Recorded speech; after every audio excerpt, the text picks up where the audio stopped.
The smell of burnt coffee never bothered her until she learned what it could hide. Rust-orange linoleum, a flickering ceiling tile in Bay 4, the low electric whine of a blood pressure cuff that never quite calibrated right. These were the textures of Larkspur County General, and Iris Calder had spent 4 months memorizing every one of them like scripture. Survival, she'd learned a long time ago, never announced itself.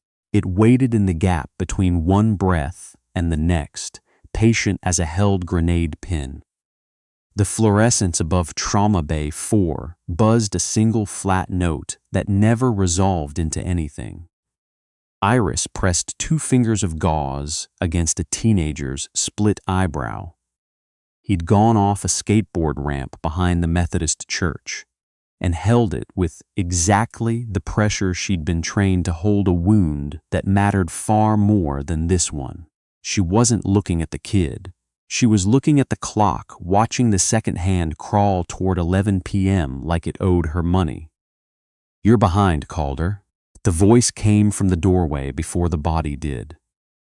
Denise Marbury, charge nurse, stood with a clipboard against her hip, and an expression that suggested she'd been personally inconvenienced by gravity. She smelled like drugstore vanilla spray, and the kind of spearmint gum that never actually masked anything. "We needed this bay cleared 8 minutes ago. Almost done." Iris didn't lift her voice at the end of the sentence the way the new hires always did, like they were asking permission to exist. She peeled back the gauze. The bleeding had stopped clean. She reached for the skin adhesive with fingers that didn't shake, didn't fumble, didn't rush. And that, somehow, seemed to bother Denise more than if she'd dropped the whole tray. "I don't know what kind of pace they kept you on at that walk-in clinic," Denise said, stepping close enough that her elbow grazed Iris's shoulder. "But here, we hustle. You move like you're underwater, understood." Iris finished sealing the cut. She didn't apologize.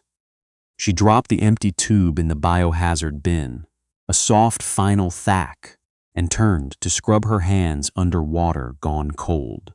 She stared at her own knuckles while she did it, thick across the joints, a faint silver line tracking from the second knuckle to the wrist that had never come from an IV stick or a paper cut.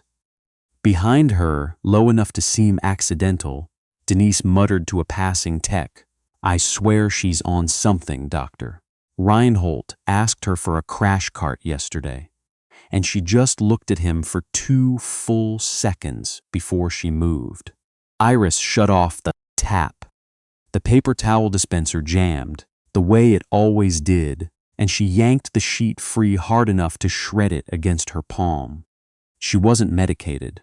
She was turning the volume down, the way she'd taught herself to do in a tent outside Kandahar, when the generators ran all night and sleep had to be stolen in fragments.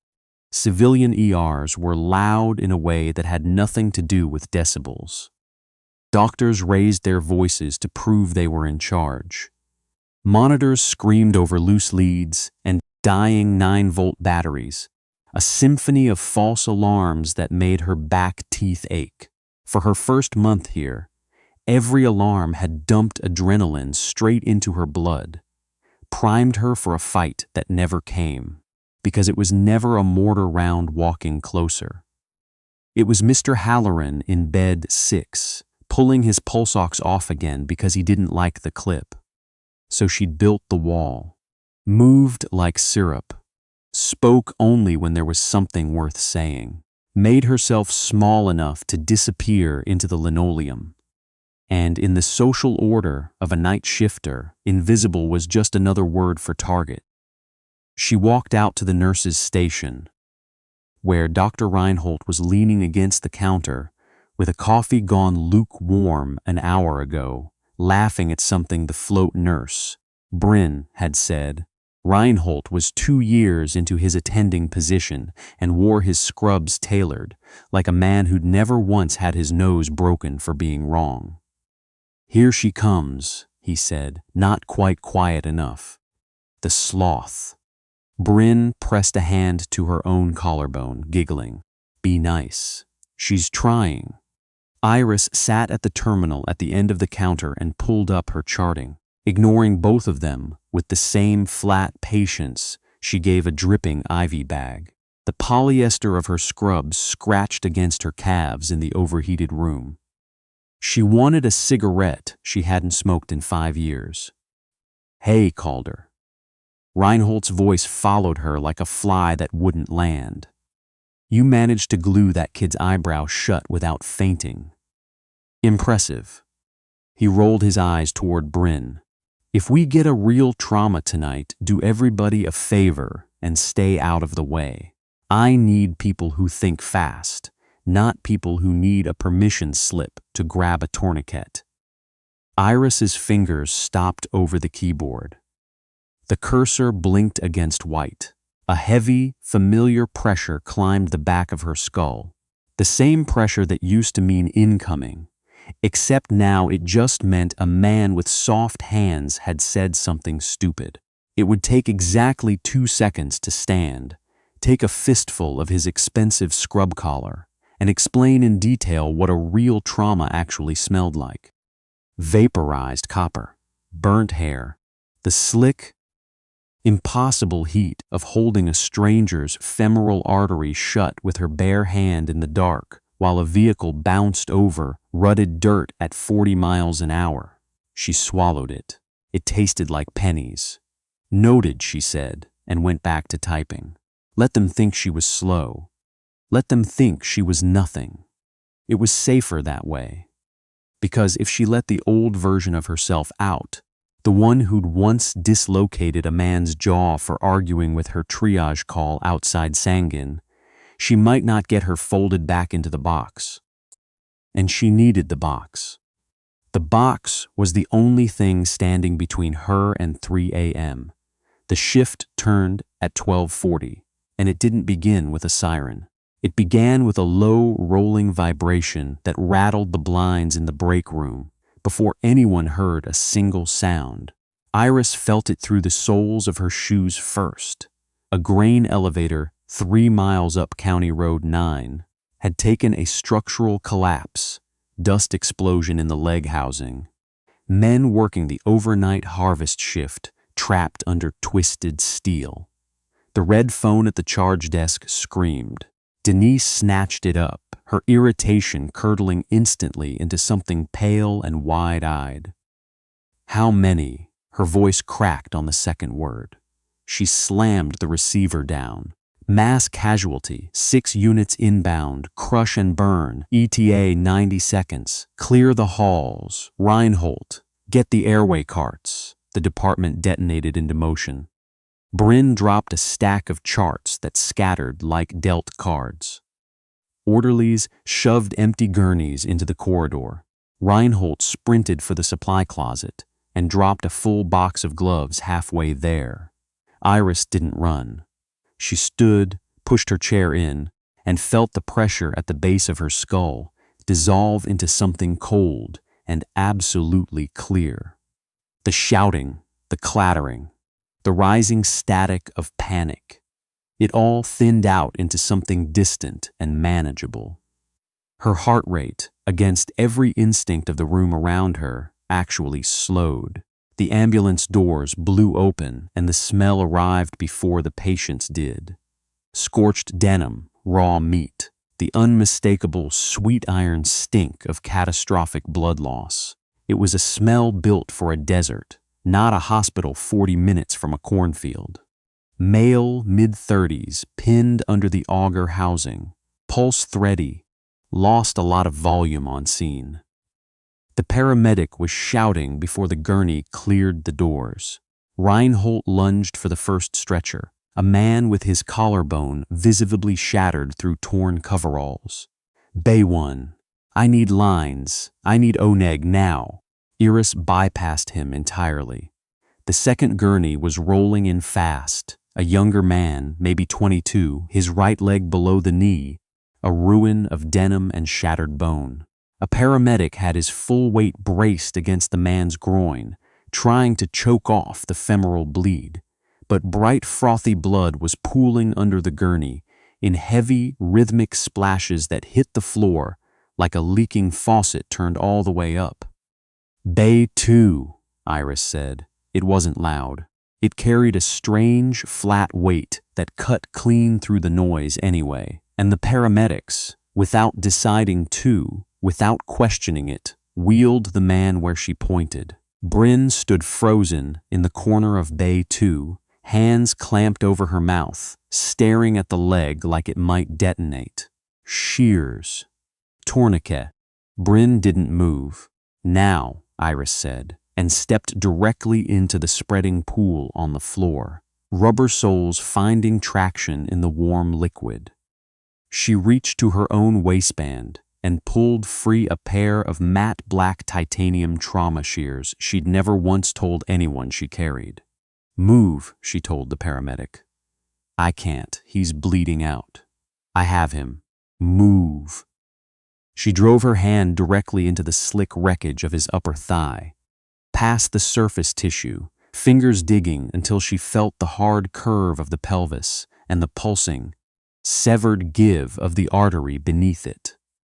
She clamped her fist around it. The bleeding slowed to a sluggish ooze. With her free hand, she ripped the rest of the denim away with the shears.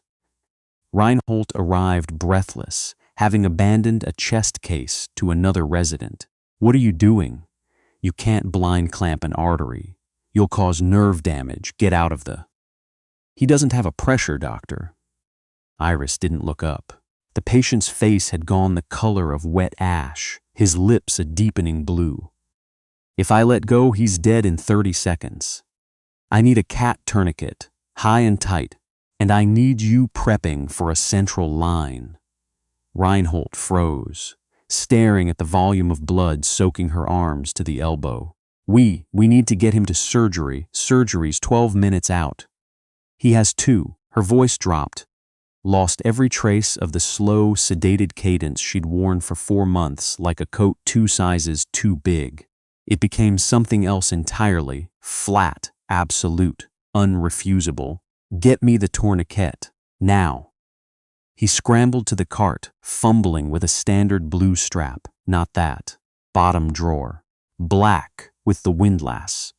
He found it, tossed it to her one-handed. She caught it without looking, looped it high around the thigh, cranked the windlass until the fabric bit deep enough to bruise, and locked it. She released her fist, slowly. The bleeding stopped. "Line him," she said to Reinhold, stripping her gloves, wiping her hands on a towel. He stared at her, at the perfect textbook junctional tourniquet, then at her face, like he was seeing it for the first time. Where did you learn to do that?" "Line him, doctor." Her eyes were flat and clear, before he codes. By the time the surgical team came to retrieve him, the bay looked like a crime scene.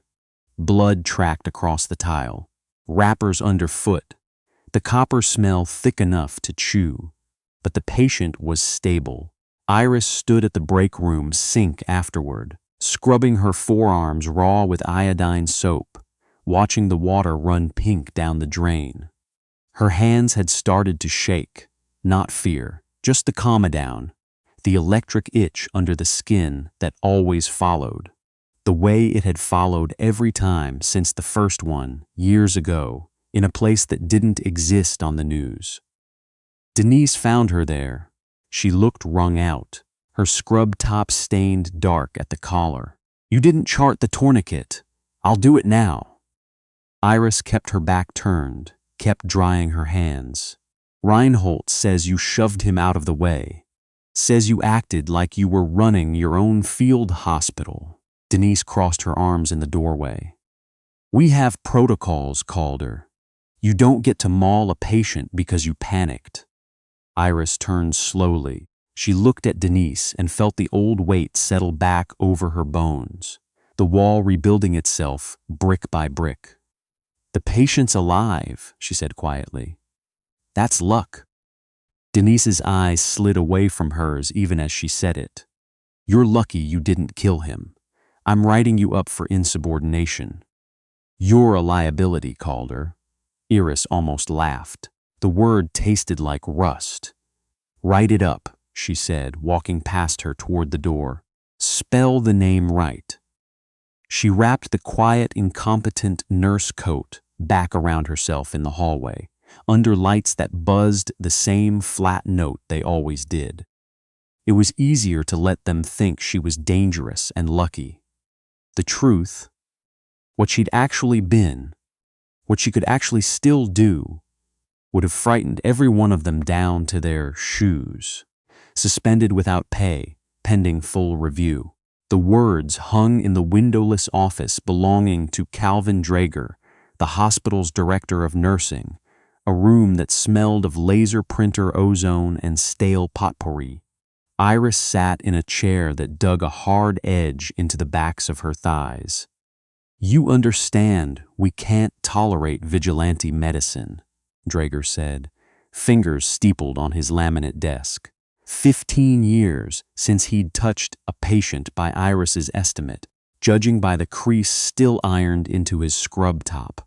Dr. Reinhold filed a formal grievance. Marbury corroborated it.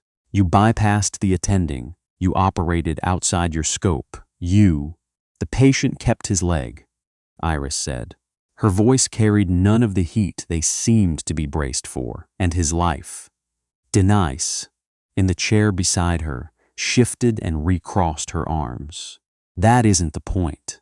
You're a probationary nurse with 4 months on this floor, acting like you run the trauma wing. It's reckless."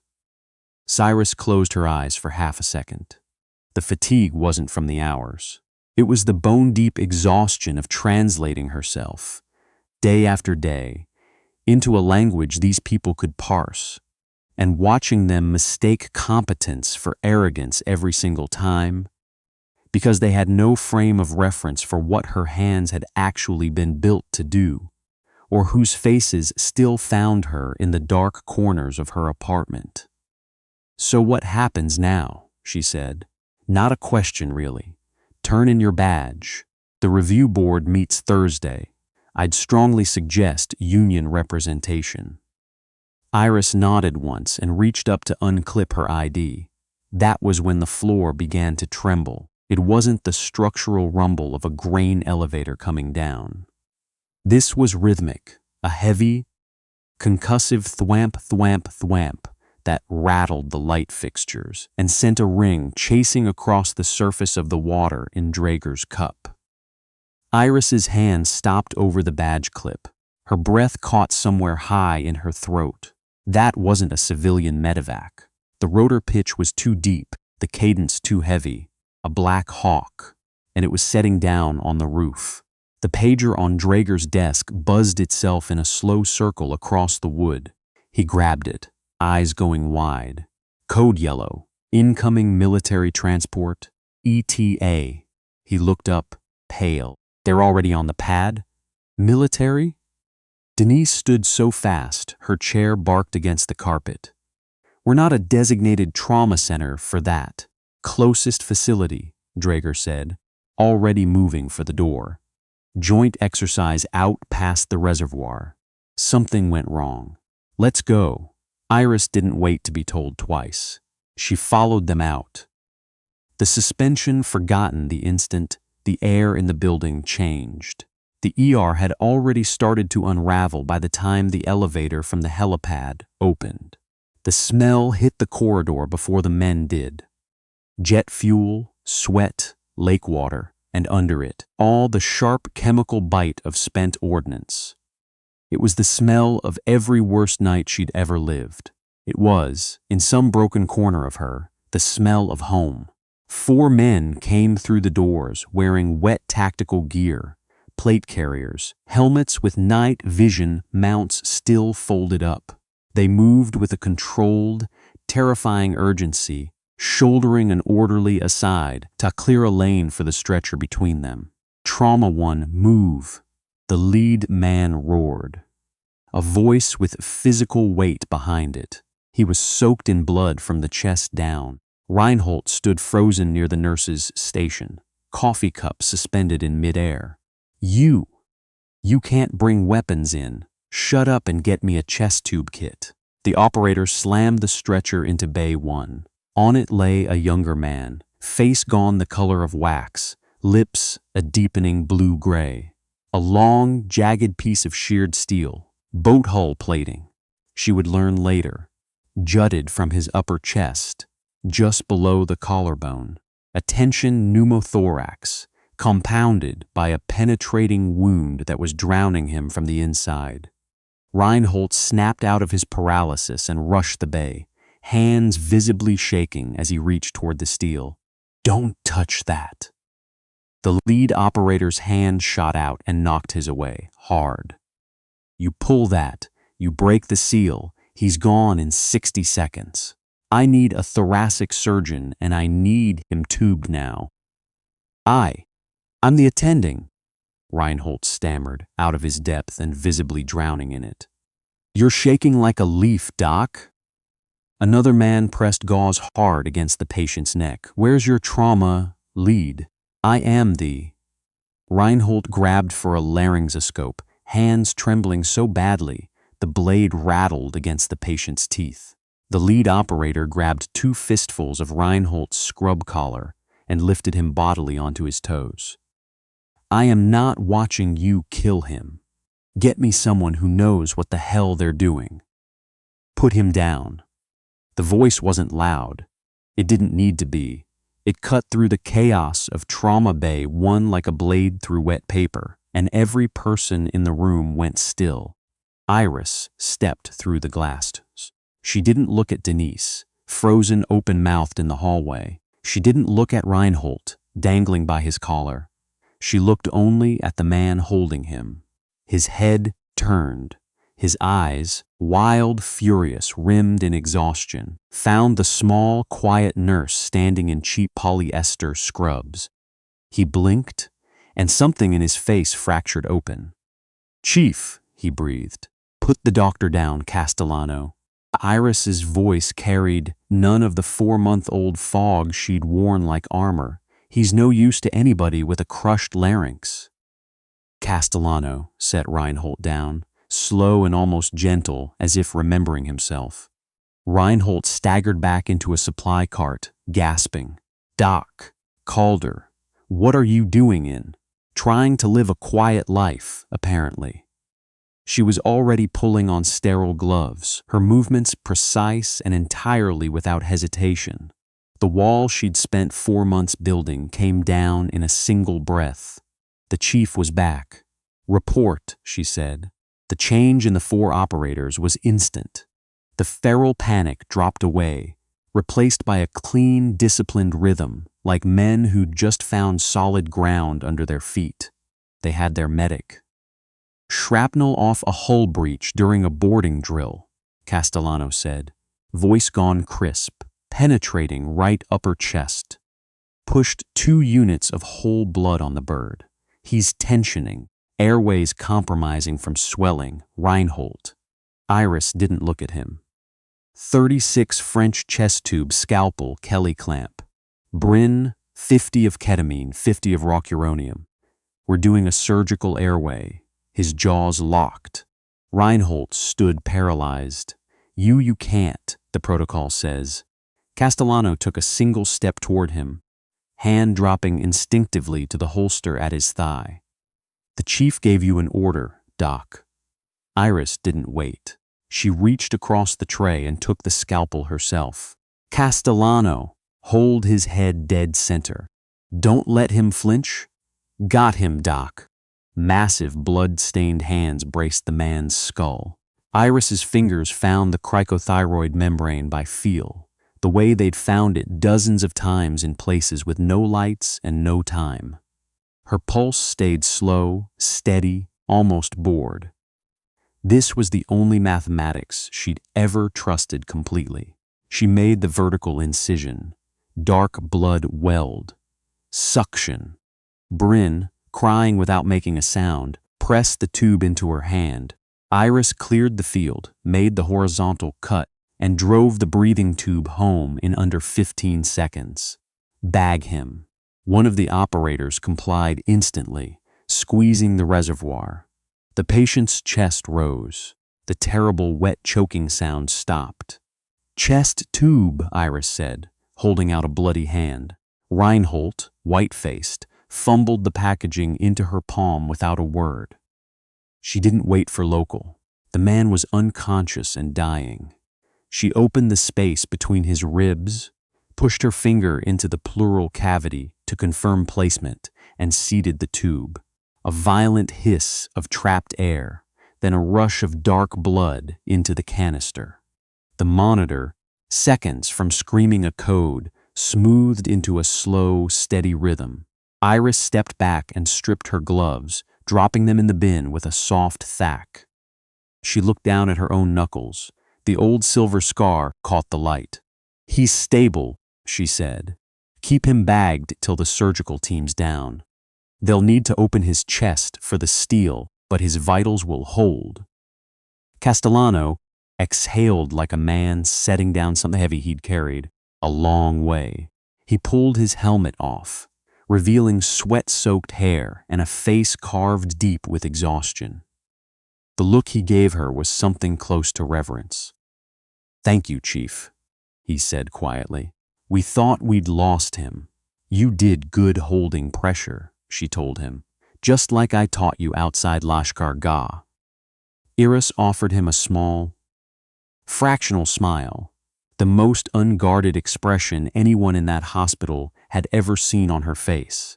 The glass doors slid open. Draeger and Denise stood there, flanked by 2 security guards, who looked profoundly unwilling to come any closer. What just happened?" Denise whispered, looking from the soaked armed men to the quiet nurse she'd tried to have fired 2 hours earlier. Castellano turned toward her, eyes narrowing as he took in the clean scrubs, and the clipboard pressed to her chest like a shield. "What happened is your nurse just saved my teammate's life. You people have no idea who you've had working here, do you?" Denise opened her mouth. Nothing came out. Iris pulled on a fresh pair of gloves. The adrenaline was already draining out of her, leaving the familiar cold ache behind, in its place. She didn't feel triumphant. She felt tired, the way she always did. After, she looked at Draeger, who was staring at her like she'd grown a second head in the last 10 minutes.